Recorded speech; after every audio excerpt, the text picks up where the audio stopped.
لا أقسم بيوم القيامة ولا أقسم بالنفس اللوامة. أيحسب الإنسان أن لن نجمع عظامه بلى قادرين على أن نسوي بنانه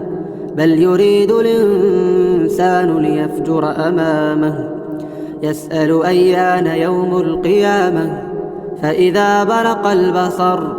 وخسف القمر وجمع الشمس والقمر يقول الإنسان يومئذ أين المفر كلا لا وزر إلى ربك يومئذ المستقر ينبأ الإنسان يومئذ بما قدم وأخر بل الإنسان على نفسه بصيرة